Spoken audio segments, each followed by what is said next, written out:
విడిచి తాను నీలో లీనమైనది ఆదిశక్తి ఆకృతి అత్రిజాత పార్వతి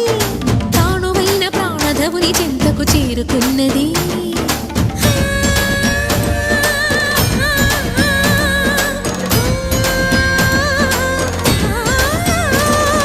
భవుని భువికి తరలించేలా ధరణి దివిని తలపించేలా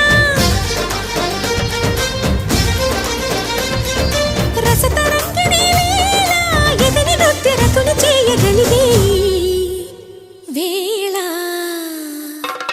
భరత వేదముగ నిరత నాట్యముగా కదిలిన పదమిది